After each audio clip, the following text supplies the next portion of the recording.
আজকের এই ভিডিওতে আলোচনা করব ABTA মাধ্যমিক টেস্ট পেপার 2024-25 পেজ নম্বর হচ্ছে 120 থেকে আলোচনা করব 13 হচ্ছে 2 নম্বরটি নিয়ে। এখানে হচ্ছে একটি চিমনির সঙ্গে একই সমতলে অবস্থিত অনুভূমিক সরলরেখায় কোনো এক বিন্দু থেকে চিমনির থেকে 50 মিটার এগিয়ে যাওয়ায় তার চূড়ার উন্নতি কোণ 30 ডিগ্রি থেকে 60 ডিগ্রি হলো। চিমনির উচ্চতা কত? তাহলে এখানে ছবিটি এইভাবে এখানে অঙ্কন করতে নিতে হবে। এখানে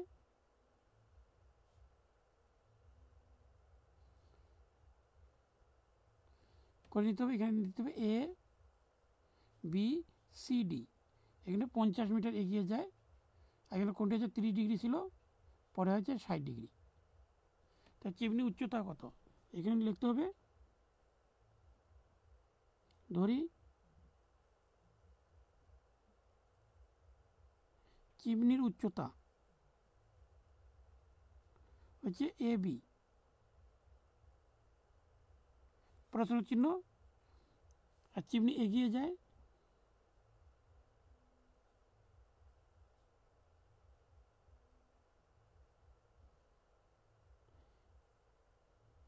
হচ্ছে CD 50 মিটার। এবার অঙ্কটি করতে হবে ABC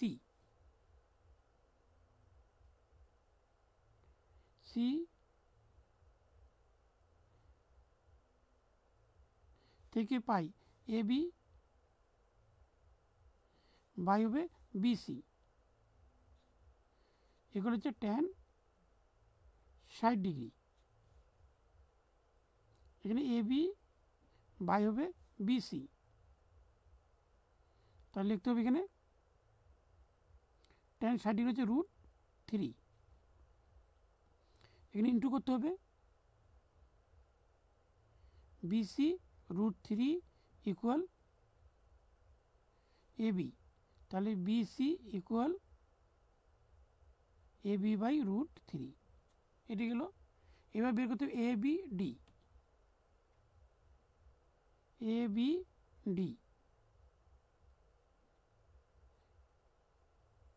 থেকে পাই। এখানে লিখতে হবে AB বাই BD, লম্ব বাই ভূমি থাকলে tan হচ্ছে 30 ডিগ্রি। AB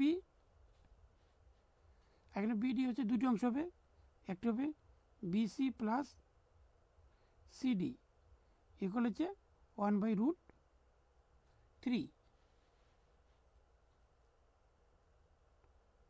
AB এখানে BC মান বেরিয়েছে AB বাই √3 আর প্লাস CD এখানে হচ্ছে লিখে দিচ্ছি, এখানে CD 50, তাহলে এখানে লিখতে হবে 50 ইকুয়াল হচ্ছে 1/√3। তাহলে হচ্ছে AB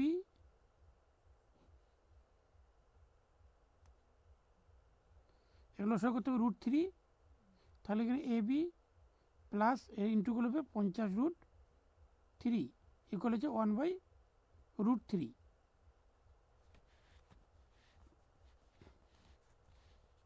এখানে দেখে দিচ্ছি, এখানে AB ইন্টু উপরে থাকবে √3 আর নিচে থাকবে AB প্লাস 50√3 ইকুয়াল 1/√3।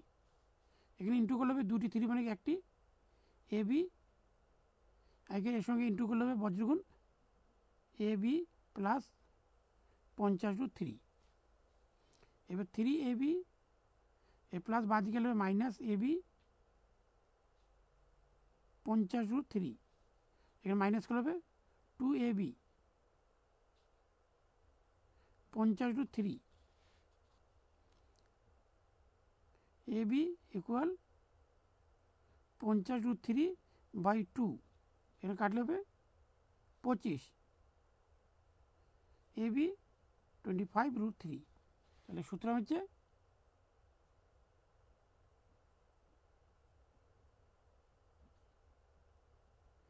মনুমেন্টের উচ্চতা